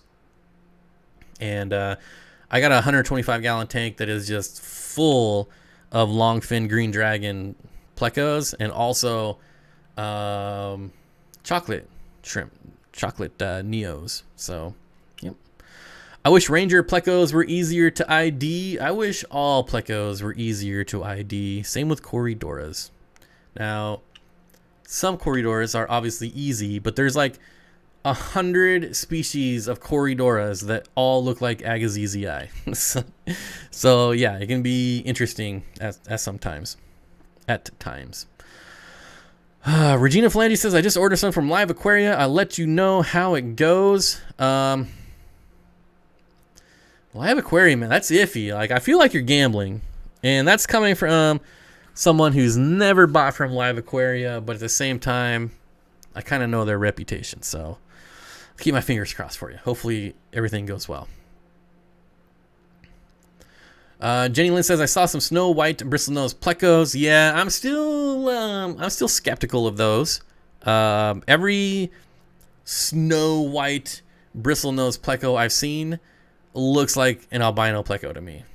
And if you've ever had an albino pleco, or if you've ever bred or kept a lot of albino plecos, they have this thing, for some reason, they turn white. And they look exactly like those snow whites. However, when an albino pleco turns white, when it turns from yellow to white, that is usually a death sentence. And they usually die within like a week or two. And so that's why I'm a little skeptical of these snow white. And I'm not saying that they're not that. I'm not saying that, people are scamming. I'm just saying I'm skeptical because it's very weird coloration, color morph. So Paul says, I've heard the snow white bristlenose die really easily. Yep, I'm telling you, and I have talked to a lot of bristlenose breeders, and they all say the same thing when they have one. Because an albino bristlenose is really yellow. It should be like insanely yellow, like really beautifully yellow. Not albino, but yellow. And they say the same thing when they turn white. That basically means they're going to die in a week or two. And so far, I haven't been able to figure out what it is, why, but that's my experience. Shut up, nerd. Oh yeah, shut up, nerd. Idiot. Xanadudu with the $5 super chat. Look at that. This nerd just got $5 and you're sitting at home being such a loser. Sorry, someone was spamming. You guys probably didn't see it. Only mods can see it. Xanadudu with the $5 super chat. Won't spend $5 on a crappy movie, but I'll spend $5 to hang out with the fish fam. Thanks for the stream. Thank you, Xanadudu. Xanadudu, I appreciate it. I'm the same way. Like, I will not pay for cable at all. I would much rather spend that $100 a month on creators. And maybe I'm a little biased because I am one, but that's just me. Mike's Aquatics and Things with the $10 super chat. Look at this nerd. Got another super chat, buddy, and you're sitting at home and getting nothing. Make better choices, my friend. Life will get better if you do. Thank you for the $10 super chat, Mike's Aquatics and Things. I've got 5 snow whites. I have just a weird economy at the moment. I don't know what that means, but okay. I feel like the entire economy is weird right now. Freshwater Canuck says, haters gonna hate, potatoes gonna potate. I like that. Oh, my buddy Rick is breeding some fry. Come out like they are just super sensitive. He got 30 imported, only 4 made it.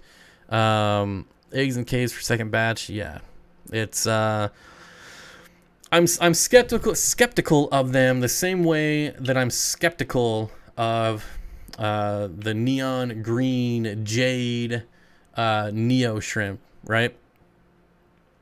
I have yet to see anyone breeding these things where they're consistently coming out in that green jade. Just haven't seen it yet. People are claiming it, but they're not showing pictures. They're not showing video. They're just making the claim. Rio, Happy New Year, buddy. Thanks for stopping by. There, see? Everyone who freaks out about me stealing his content for the background of this live stream, there he is. Trish KCMO says, Live Aquaria has always been a bad idea for me. Prefer aquatic arts and wet spot. No luck with cardinal tetras from any source. I'm in that boat with you. I actually won't even buy them anymore, ever. Never again will I buy cardinal tetras. Jared Wyatt says, I have 7 cichlids and a zebra loach. I gotta move my mouse. And a crawfish, and 2 crabs, and a red-tail shark. 7 cichlids, a zebra loach, a crawfish, 2 crabs, and a red-tail shark. Okay. Maybe, if I could offer a little advice, maybe get a few more zebra loaches, as they are kind of a community fish, and they like to be in groups. Is that Dank Tanks? Everyone take a minute and say happy birthday to Mr. Dank Tanks. Yep, it is his birthday. So happy birthday, buddy. It's Nerm. Yeah, don't call me a nerd. It's Nerm. Nerm. I don't trust Live Aquaria or Arizona Gardens, and no one ever should ever order from Arizona Gardens. That place, it is amazing that they're still in business. Maybe, actually, I don't know. Are they a storefront? If they're a storefront, then that's probably why they're still in business. But holy smokes, are they terrible at everything. There's not one thing they do well. Has anyone tried Father Fish's mineralized dirt tank setup? I mean, I've done dirty tanks. Is it anything beyond that? I mean, there's lots of minerals in dirty tanks. I love dirty tanks. I don't know. How is his different? Mineralized dirt? Is that where they stick it in the oven and bake it first and add stuff? I just use dirt. Jason Von Arks with the $10 super chat saying thank you. Well, no, thank you. I appreciate it. Amen. They are the worst. Arizona Gardens are kind of a scam. So awful. So awful. Awful. That's very good advice. Thank you. I've looked on their website before. I will say, I try not to recommend the wet spot. Whenever I can avoid saying their name, I do. But they do have good fish. I can't bash their fish. They do a really good job with their fish. They're usually very healthy. There's other reasons why I have issues with them, but not because of their fish. So buy fish with confidence from them. Hey Bob, do you have any Amano shrimp temps? They are my first shrimp, getting them this week. Devin, I will say you've picked an excellent shrimp to get into the shrimp keeping hobby. They are insanely easy to keep. Yeah, if your tank is cycled, they will do just fine. They're literally that easy. You can get like dedicated shrimp foods. You can go all out with shrimp stuff, but it's not really needed. Amano shrimp, it'll eat off fish food. It'll eat algae. Yeah, it's a really good shrimp. A really good shrimp. Rest easy, my friend. They should do well. Jared says, I also have compressiceps cichlids, which I like how he kind of looks like a snook with a long snout, and a lateral line. They're a pretty cool looking fish. I will give them that. Not one that I'll ever own personally, but they are pretty cool looking fish. I've never had a problem with the wet spot. Shipped great, no diseases, no weirdness. Yep, like I said, my issue with them has nothing to do with their fish. Really good quality fish. Like I said, just other grudges that I probably should have let go a long time ago, but I won't because I'm just not gonna. There you go. Multi-hijacker with the $5 super chat says, hey Bob, thanks for the awesome info as always. Thank you, buddy. I appreciate it.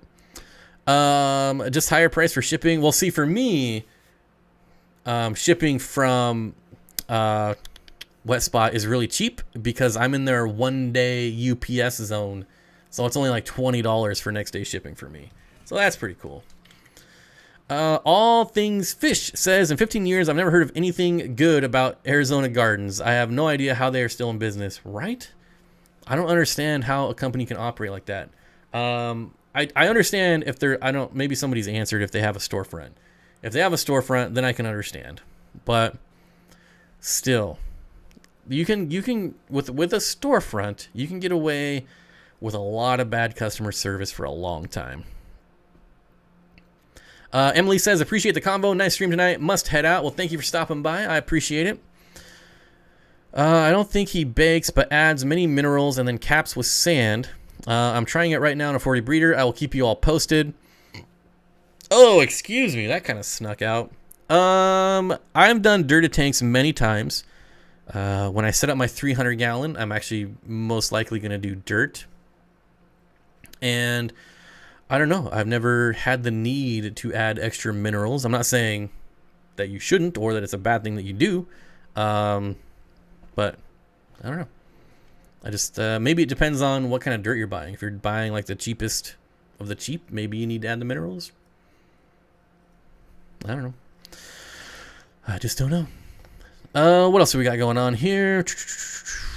I've seen some OB compressor steps out there that look gnarly. Gnarly in a good way. Gnarly is one of those words that can either be good or bad. Arizona Garden sells birds. Probably money laundering. Man, I just don't see fish business being a good money laundering. Like, definitely not a terrible business to launder money with, but there's way better. Like, way better. All Things Fish says, I lived in Tucson and was involved in both clubs in Tucson and Phoenix, and I never heard anyone visiting a storefront at all.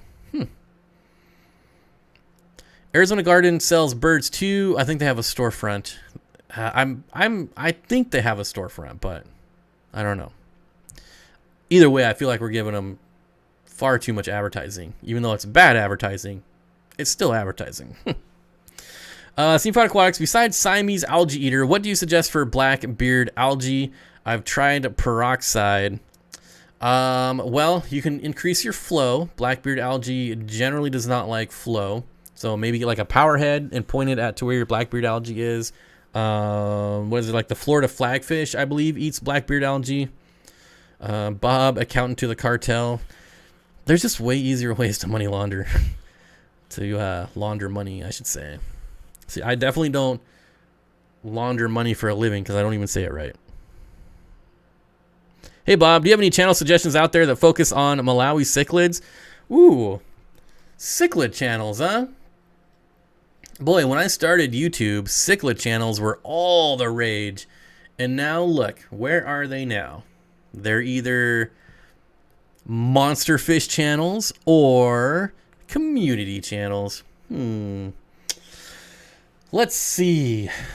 African cichlid channels. I might have to resort to chat for suggestions. I'm embarrassed to say I ordered from Arizona Gardens once, but had a good experience receiving Celebes rainbows. Everyone is still alive 4 months later and beautiful. I had no reason to talk to their customer service. Well, Michael, you are one of the lucky ones. Honestly, that is the first time I've ever heard of a good review of Arizona Gardens. So, there you go. There aren't... yeah, Tazawa, Zenzo, he's got a lot of African cichlids. But like, I wouldn't call him an African cichlid channel. I don't know, what would I call him? I don't know. He has salt, he has brackish, but like a dedicated cichlid channel. You know, Ben Ochart used to do a lot of cichlids. Of course, he's moving across country. And a lot of them have quit. Who's the other one that quit? Oh man, I definitely should know this. I'm drawing a blank. SC Aquatics with a $5 super chat. Howdy, Bob. When do you plan on shipping again? I've been holding off until minimum mid-January or the end. I wanted some other input from shippers. So my situation is completely different. One, my state is completely shut down, which doesn't impact shipping too much, but in a roundabout way it does. Also, I am moving, so I have to rebuild, which is going to set me back at least a couple months. If none of that was happening, I checked last year, and last year I didn't start shipping till the first week of February. So, but again, there's also weather to consider. And, you know, I'm up in the Northwest, so it's usually colder, longer than, say, like if you were in Oregon or Colorado or something. I don't know. So there's a lot of things to take into consideration. Plus, USPS is really messed up right now, whereas last year they weren't. So, yeah, if I didn't have to move and all that, I would put a disclaimer on my website February, and then see how it is in February.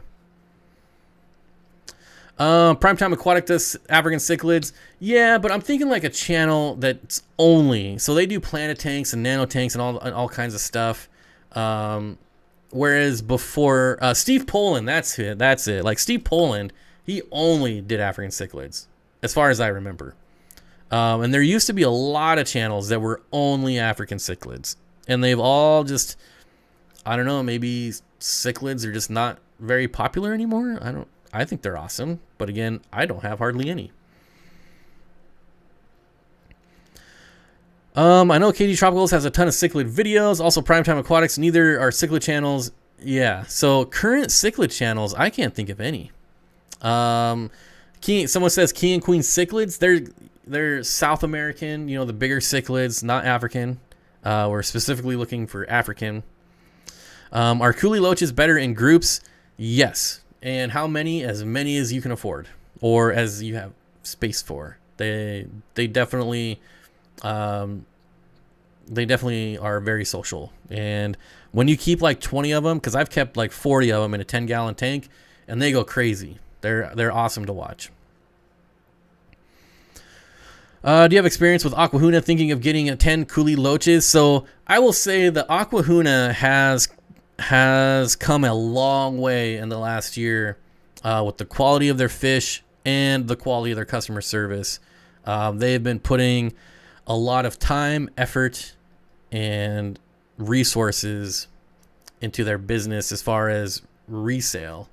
And I mean, they're a competitor of mine, so for me to say that says a lot, I guess. If you would have asked me that 2 years ago, I probably would have been like, I don't know, but they're doing a really good job lately, so I got to give them credit. They really stepped up their game. I'm kind of exhausted. YouTube seems most everything, just not much new. Yeah, man. Yeah, I honestly, but it makes sense, right? I mean, to be on YouTube once, like, FishTube is already such a very like narrow niche. So if you even, like, if I did only rainbow fish, like, that is so narrow. There's no way that I could do like YouTube successfully. And maybe that's the same way if I only did Malawi cichlids. Would I be successful at YouTube? Probably not. So I mean, maybe that's why all of the channels that used to just be African cichlids, they're branching out now. Whereas I feel like if you only did planet tanks, you're basically doing community tanks, and that's not as small as a niche as only Malawi cichlids or only Tanganyikan or even just African cichlids in general. Planet tanks is definitely somewhere where someone can like carve out their little spot and be successful. I think African cichlids probably a bit too narrow, and that's probably why they've kind of branched out into other things. Just just my thoughts. Are there any cichlid message boards anymore, or they've all gone by the waysides? It's all Facebook groups now, unfortunately. It was very hard to create different content on the fish tube category. Oh, excuse me. Yeah, it's a tricky game. Like, I wish I could make nothing but rainbow fish videos, but I'd have to go get a real job, and that would suck. Ben Ochart is mostly cichlids. Yeah, I didn't mention him, and that's like the only one that comes to mind. The only one still. SC Aquatics says, at Jimmy Gimbal, when am I bringing your sports car out? Uh-oh. I wonder what that's about. Not any that are current that I have found. Yeah, cichlid message boards. I wish. There used to be some pretty good ones. All of it's kind of gone away, though. All right. What else we got? Cichlid Bros has decent African cichlid tanks on their YouTube channel. Cichlid Bros. I don't know why that makes me smile. Cichlid Bros. I think I was just watching something. That name sounds very familiar. I'm gonna look it up real quick. I feel like I was just watching something from Cichlid Bros. Let's see. I really feel like I was just watching something from them. No, don't play it. Don't play the audio. I don't want to get copyright. Yeah, I don't remember which video, but within the last couple of weeks, I definitely watched something from Cichlid Bros. And I only remember that because that name. Anything with bros in it, like, what's up, bro? What's up, bro? I love saying bro is just like out of spite, out of joke, because it's like, bro. What's up, bro? I don't know. I'm not a bro, so I don't get it. But I love saying it just because it sounds ridiculous to me. I don't know. My roommate would say it all the time, and it got so old so fast that I seriously would say bro after like every word. I'd be like, hi, bro. What, bro? Are you doing, bro? Come on, bro. And it was just like to the point where he wanted to punch me in the face. Oh, man, it was funny. Oh, what Jimmy said. Tomorrow?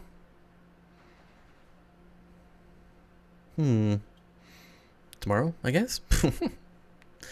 What fish trend will come next, or is it shrimpfinity from here on out? I don't think shrimp will ever do well on YouTube.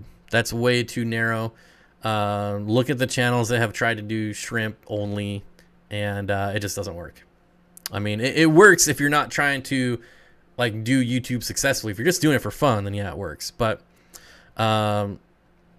think of like a Mark's Shrimp Tanks. Like Mark's Shrimp Tanks has really, really good videos, really educational content. And because it's like mainly shrimp, like if he did other stuff, his channel would have grown so much faster. So much faster. I mean, he's got good growth for shrimp. Probably the best. I don't know if there's anyone that does shrimp better than him as far as like content and YouTube and stuff. But I feel like if he did more than just shrimp and like broadened, you know, search and what he kept and stuff, that it would grow way faster. And Curtis says Flip Aquatics. When Flip Aquatics was just doing shrimp, he wasn't growing that far or that fast, right? It wasn't until he branched out and did all this other stuff, like fish room tours and things like that. I think some of his first viral videos were like fish room tours. So even he had to branch out. And now he's doing nano fish as well. So yeah, shrimp only is really, really tough to make it on YouTube. Orphan says, have I ever tried keeping crayfish? No, because they are illegal to keep in Washington State. So a big fat no. Actually, that's not true. I did try dwarf orange crayfish, and then somebody told me they were illegal, so I fed them to my puffer because I can't. If I would have shown them on YouTube, somebody would have reported me for sure. So I had to get rid of them. Bruh is too funny. Oh yeah, brew. Come on, brew. Come on, brew. Blood diamonds. Yeah, blood diamonds. Come on, brew. I just jumped in and I need some help. My guppies have white backs, not raised off the skin though. Currently have 20 tablespoons of salt in 27 gallons. Not sure what to do next in Canada. No antibiotics. Well, Natalie, I would ask, how are they behaving? Are they still eating and swimming? Is there anything else out of the ordinary besides just a discoloration? That's how I found Flip, was a fish room tour video. Yep. I'm telling you. It's really hard to grow as shrimp-only content. Caveman Aquatics is not necessarily an African cichlid channel, but most content is around maintenance of his African cichlid tanks. That is a lot of salt. A lot of salt. Everyone loves salt. It's so good. Perfect. What's going to be next trend in fish keeping in 2021? I don't think the trends are going to change at all. It's still going to be community tanks, planet tanks, aquascapes, things like that. I don't see the trend. There'll be like micro trends when like Corey or Joey or somebody does. If one of those dudes did like a video on a certain setup or a certain fish, then you'll see these like micro trends. I see it all the time. When Joey did a shell dweller video, everyone wanted to buy shell dwellers. So there's like micro trends, but as far as a whole, I don't think anything's going to change. It's going to be community tanks, big South American. The shock content is obviously always going to be there, unfortunately. But yeah, I don't think we're going to see any big changes this year. Sean, of course, says, year of the shell dweller. I do want to get some shell dwellers again. I haven't decided on what kind, though. What about a Gourami channel? That would be funny. Hey, what's up, buddy? What's up, big guy? I just set up a 10-gallon tank in my bedroom. I'm not sure what I'm going to put in it, but I was thinking maybe a planted betta tank with some pygmy Corydoras or neon tetras. Any tips? Well, I will tell you that you can't go wrong with pygmy Corys. They are amazing fish. You might end up with a betta that just will kill them. A lot of people keep bettas successfully with other fish, and some bettas just are angry and want to kill stuff. So it's really going to depend on your specific betta fish, but I think if you got enough pygmy Corys, like don't just get 2, get a good group of them, and you should be all right. I think it would be pretty awesome myself. A betta with a school of pygmy Corys. You should make a Gourami channel so I can dislike it and unsub it. Dude, you should come over and look at my dwarf honey Gouramis, man. They are awesome. They look so good on camera. I'm telling you. I was never a Gourami guy until I got these dwarf honey Gouramis, and now I think they're awesome. Simply awesome. I had mud skippers before Zenzo. Ooh, look. I had it before they were trendy.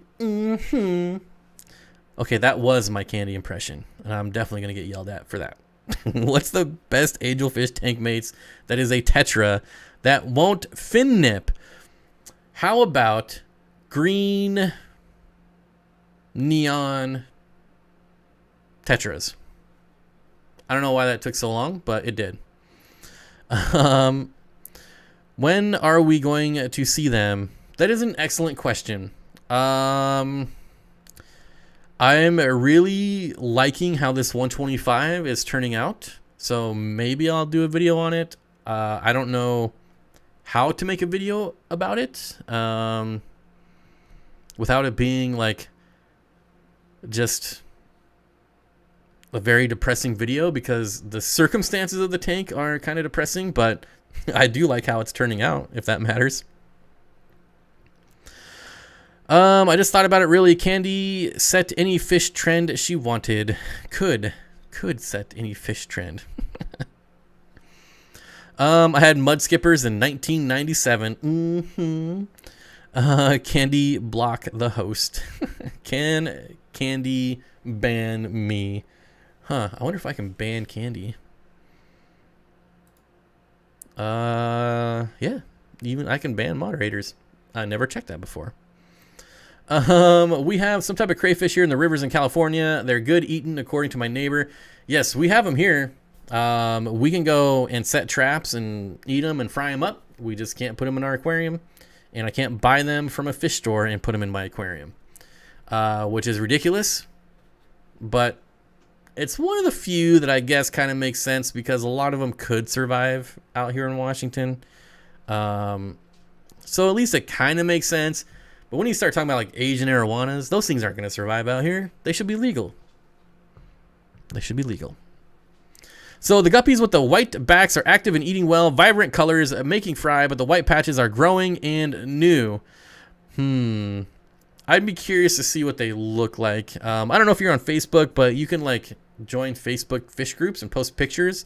That's always helpful. It's hard to diagnose anything when you can't see it.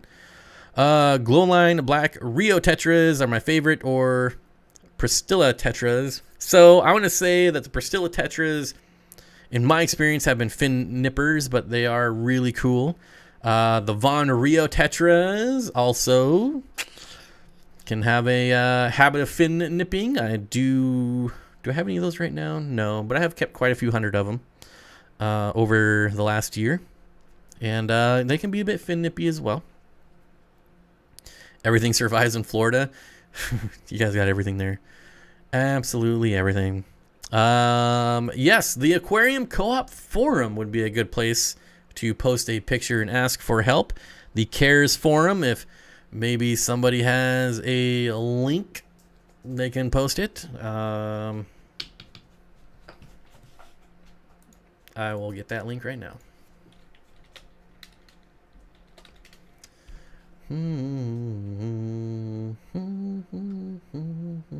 Dreams. Aquarium Co-op. I'm sure it's already been linked by now because Candy is in the chat, but I'm going to link it anyways. Boom, there I beat ya. I beat ya. Anyone live in Southern California that would like a group of Cari tetras, which are very cool tetras. Neon tetras need my 60-gallon for grow out, but would feel bad to put them in a store tank since they're all healthy. There you go, Jerry. Southern California. Cari tetras, however you want to say it, and neon tetras. Anyone's down there. Candy beat me. You know what? I won. It was my idea. No, it wasn't even my idea. Whose idea was it? I don't even remember. Man. Well, I'm so far behind the chat now. Was it Meg?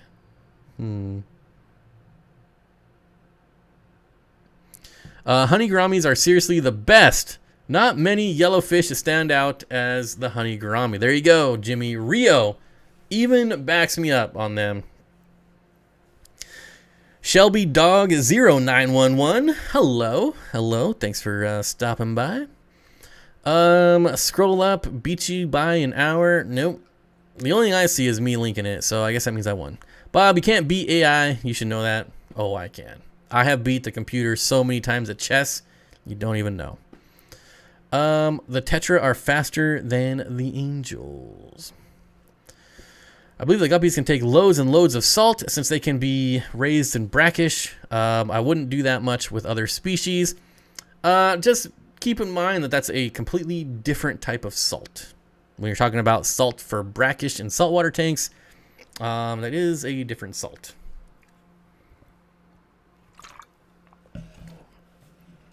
Michael Faulkner says, Ocelotus Gold similar to Multis? Not at all. Couldn't be more opposite. Ocelotus are generally not community breeders like the Multis. A lot of times you have to remove the fry or they will be eaten. So the best way to do Ocelotus Gold is with PVC pipes, the little 90-degree arrows, 90-degree PVC tubes. You cap one side of it. As soon as you notice they spawn, you can just take that whole thing out, and you can actually take the cap off and pour out the eggs or the fry. You can let them hatch in there if you want.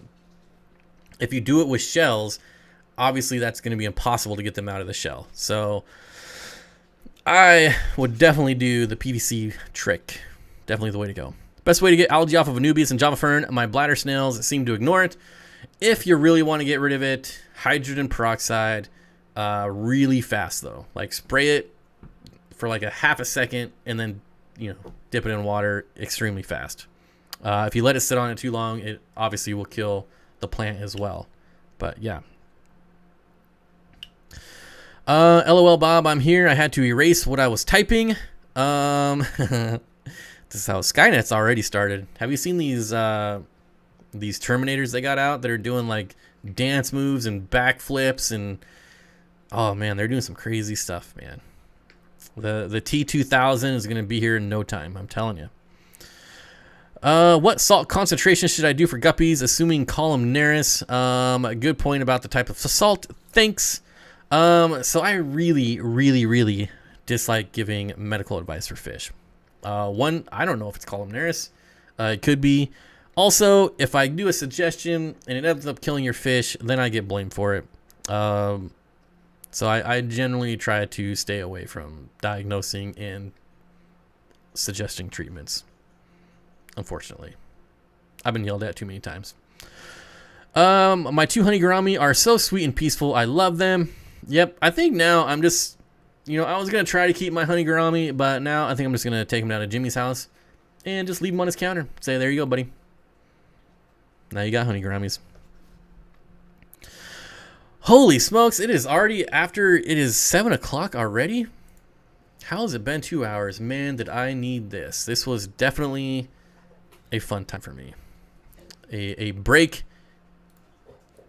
in, well, we'll just call it that.